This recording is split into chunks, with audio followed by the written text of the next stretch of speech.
In this brief tutorial, we will examine how to create a Kahoot quiz. After you access your Kahoot account, you will notice that you will enter on the home screen. On the home screen, there are a variety of options on your toolbar. You will notice that there is also a Discover option, which will allow you to search for Kahoots that have been created by other individuals around the world. You can search through this database of Kahoots to find something that may be appropriate or applicable to the specific discipline that you are teaching. You will also notice a library option.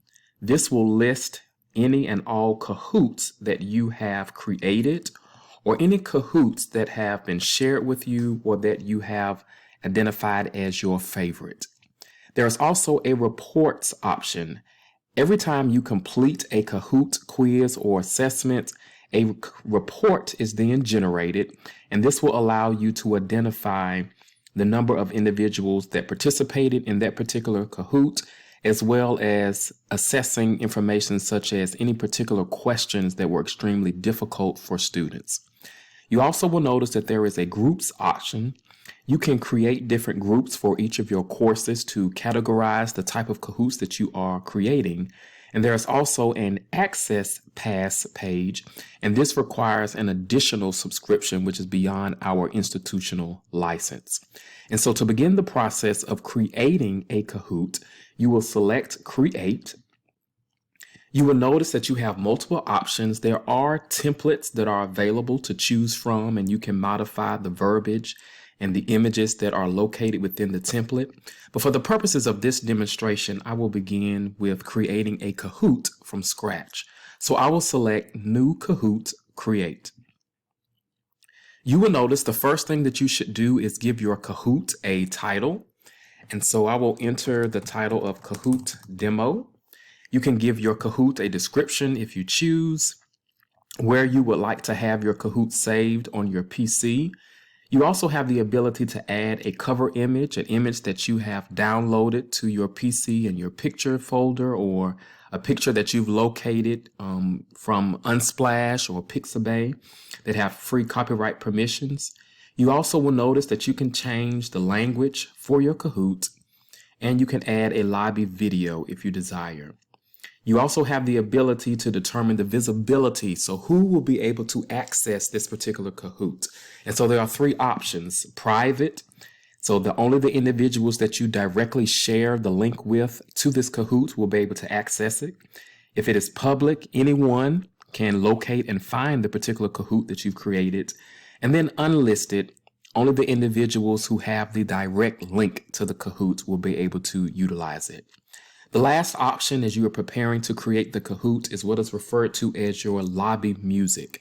And so by default, the music consists of the Kahoot pick, but you'll notice that there are different musical options listed for you. And so if you decide you want to see what some of these music sound like, you can select the play button. And then the play button will play that music for you. And so you can just sort through the lists that are available and identify the music option of your choice. And so when I'm ready, I'll select Done. Now we'll begin building and creating our Kahoot. You'll notice on the far right that you have different question types. And so in this drop down, we have quiz, true, false, type, answer. This is where the students will be required to type in their answer. Or you have a puzzle, you have a poll, a word cloud, an open-ended question, or brainstorming. And so for this question, I want to use a quiz option. And so I'll type in my question. Let's say, what day is Valentine's Day? You have the ability here with the plus symbol. You can upload images. You can utilize a GIF, or you can upload videos or an audio file. And so since this question is related to Valentine's Day, I'll enter Valentine's Day as the search engine. I'll select this image. And so now we have an image associated with our question, what is Valentine's Day? Or what day is Valentine's Day? So now I will enter my options. So let's say February 1st, February 3rd, and February 14th. And so you have to also, you'll notice this circle here, you have to identify of the options selected, which one is the correct answer. And so I'll select February 14th. And so you also see that you have the ability to modify the time limit.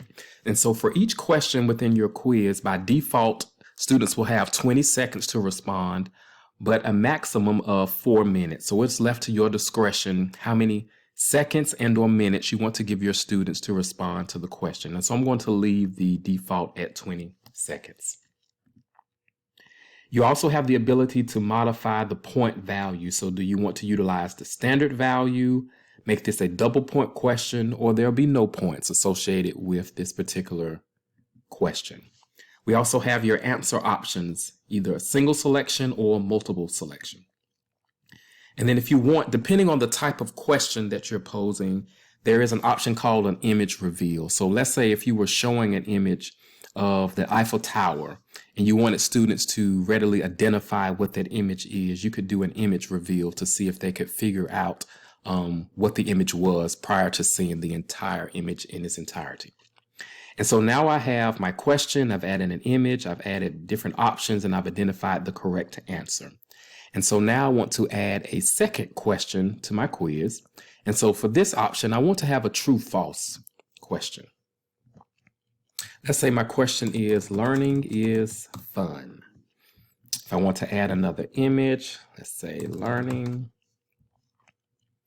I'll then find an appropriate image, I select it, and then is learning fun? True.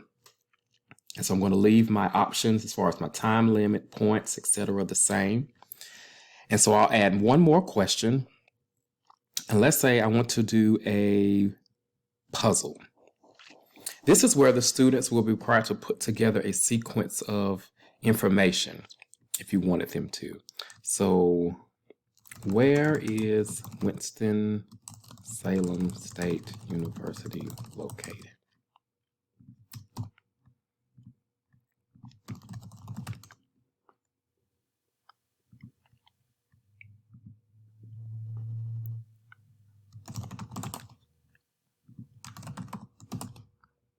And so for each of our options, we are entering possible options for the students to select.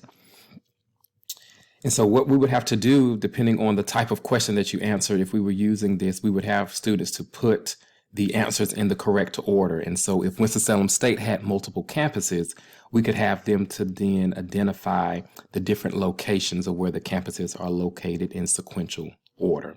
And so now we've created just 3 quick Kahoot options. We have a quiz question, a true-false, and a puzzle. And so once I'm finished with my Kahoot, I've given it a name. I want to save what I've created.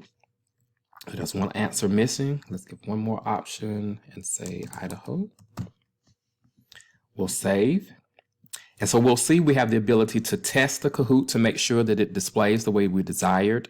We can then play the Kahoot with our students, or we can share it with other faculty in our particular department. And so we want to test this Kahoot to see what our students would experience by participating. And so you'll notice as a part of participating in the Kahoot game that you have 2 options. We have player versus player, where students are playing against one another in the class, or you could do team-based play, where students may be sharing a device or they're playing against one another in teams, even though they're located in different spaces in the classroom. You will also notice that there are multiple game options for you. One thing in particular that I do want to note is this friendly nickname generator. If you have any concerns about your students not entering an appropriate nickname, I highly recommend that you turn on this option. If that's not a concern, particularly if you're teaching, graduate level students, you can turn this off. And then students can then enter their real name or a nickname. But if you have any concerns about the use of the nickname, then Kahoot will automatically generate a nickname for the students as they prepare to participate in the game. And so here I want to enter the game pin. So I'm going to select classic mode. So I'm going to do player against player. Kahoot will then generate for you a game pin. And so for students to participate, they will either utilize the Kahoot app on their mobile device or tablet, or they can log into www.kahoot.it. And they will enter this game pin, 7215347. and select enter. Then I want to enter a nickname, select OK. And so now my name is listed on the participant board. And as the facilitator of this Kahoot, I would then select start. And if you want to, you can also close the game after a certain period of time so that no one else can join. So I'm going to select start. And now what you will see is each of the questions that we have created will be displayed on the screen for your students. So the first question, what day is Valentine's Day? I'm going to select February 14th. I see that that's the correct answer, and I've identified that I now have 944 points. We'll go to our next question. And as you have multiple students participating, each of their nicknames and scores will populate on the scoreboard. So our next question, which was the true or false, learning is fun.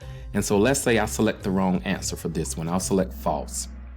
We'll see that the correct answer, of course, was true. Students will be identified that the answer was incorrect, and a little motivational message to let them know that we still believe in you, so keep trying.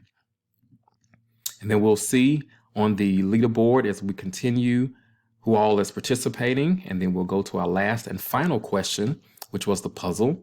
And so for this particular option, students will then need to put the answers in the correct order. So if Winston-Salem State had multiple geographic locations or campuses, we will put them in the correct sequential order, hit submit, and then we will see what the correct order is. And we can come back to our leaderboard.